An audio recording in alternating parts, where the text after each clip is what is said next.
MH ज्ञान संगम पर आप लोगों का स्वागत है। जैसे कि आज हम जो है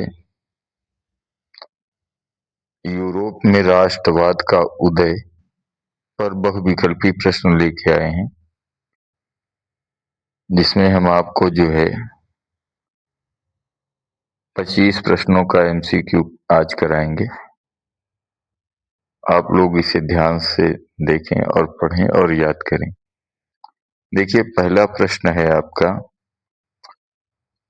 यूरोप का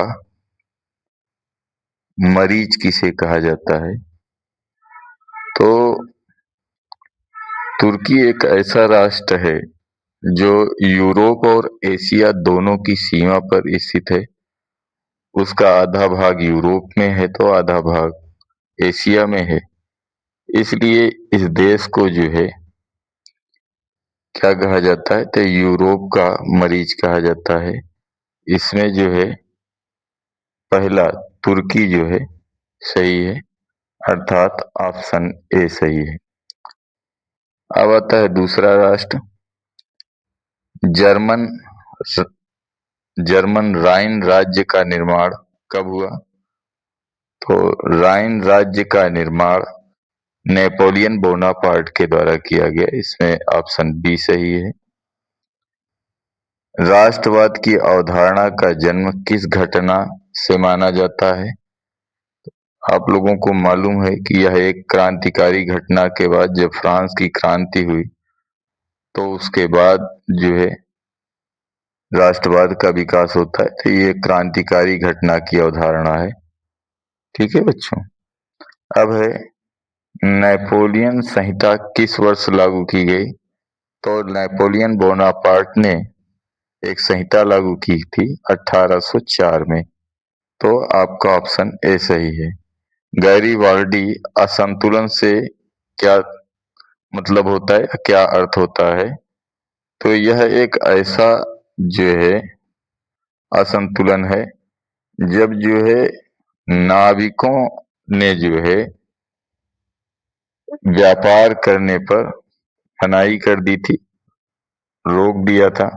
तो उस स्थिति में जो है गैरीवाल्डी असंतुलन आता है। इसमें आपका डी ऑप्शन सही है। फिर आता है इटली और जर्मनी में वर्तमान में कौन से महाराष्ट्र के रिकॉर्ड में शामिल है? तो इस समय जो है यह आपके यूरोप में है, यूरोपीय जो है क्षेत्र का राष्ट्र है। अगला प्रश्न है कि जो है जर्मनी 1829 ईस्वी में एड्रियानोपुल की संधि किस देश के मध्य हुई थी?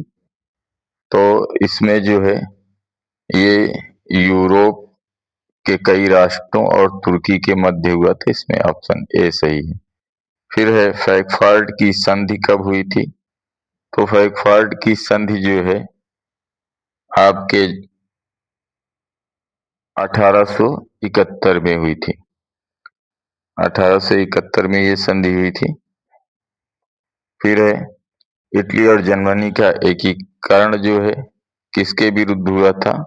तो जो है प्रासा के विरुद्ध हुआ था। ऑप्शन सी सही है इसमें। फिर अगला है काउंट मैट्रिक्स।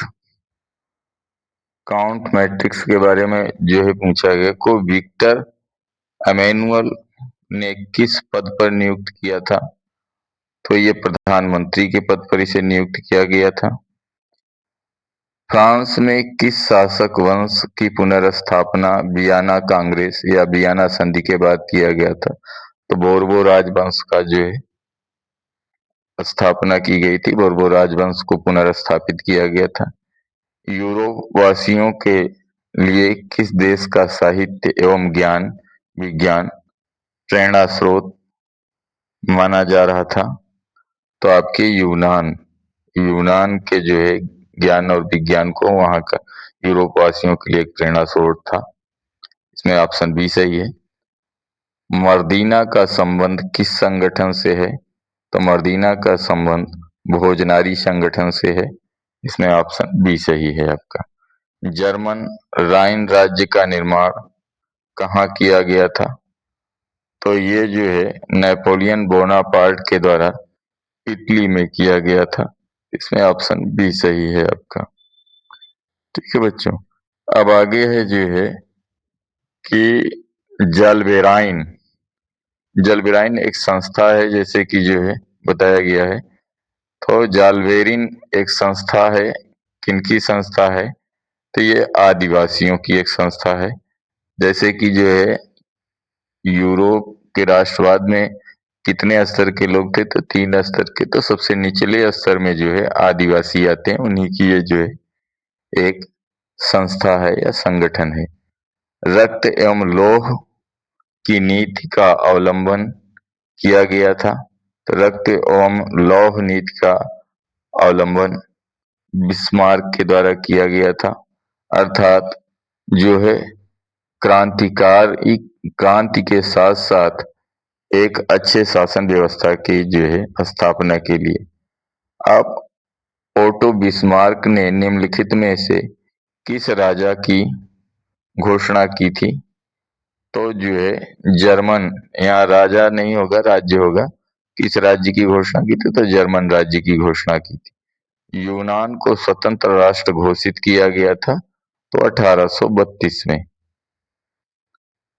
अब अगला प्रश्न आता है कि फ्रांस की किस संस्था ने लुई 16वीं और उसकी रानी को फांसी की सजा दी थी?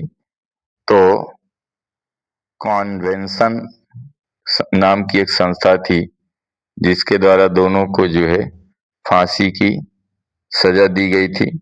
मगर इसमें हुआ क्या कि लुई 16वीं को जो है जनता के द्वारा मार दिया गया, किंतु जो है महारानी भाग गई वहां से। 1830 की क्रांति के बाद फ्रांस में किस प्रकार के शासन स्थापित हुआ? तो 1830 के बाद देखिए 1789 में फ्रांस की क्रांति हुई थी। उसके बाद जो है बोर्बो राजवंश आया और उन सब के द्वारा फिर बाद में जो है फिर क्रांति हुई और उस क्रांति के परिणाम स्वरूप जो है संवैधानिक राजतंत्र की स्थापना की गई थी। किस संधि का स्वतंत्र यूनान राष्ट्र द्वारा उदय हुआ था? किस संधि के बाद, अर्थात किस संधि के बाद यूनान राष्ट्र द्वारा उदय हुआ है? तो वो आपके है एड्रियानोपोल की संधि है ये। उसके बाद जो है यूनान का उदय हुआ था। बच्चों अब आखिरी जो है 5 प्रश्न हैं आपके। अब है नौ गुएल्फ आंदोलन का प्रेरणादाता कौन था या प्रेरणा देने वाला कौन था? तो ये आपके जो है जियोबर्टी था। जियोबर्टी के द्वारा ये प्रेरणा दिया गया था। अब है जो है निम्नलिखित में से किस युद्ध के परिणाम स्वरूप जर्मनी का अस्तित्व, यानी कि जर्मनी अस्तित्व में आया? तो ये सेडान की संधि के द्वारा जो है जर्मनी जो है सेडान के युद्ध के बाद जर्मनी अस्तित्व में आया था। अगले किस वर्ष अलेक्जेंडर चिपसिलांटी के नेतृत्व में यूनान में विद्रोह हुआ था? तो ये है 1821 में ये विद्रोह हुआ था। हिटेरिया फिलाइक नामक संस्था की स्थापना हुई थी। तो ये आपके ओडेसो या ओडेसा में हुई थी, जो कि यूरोप का एक राष्ट्र है, क्षेत्र है।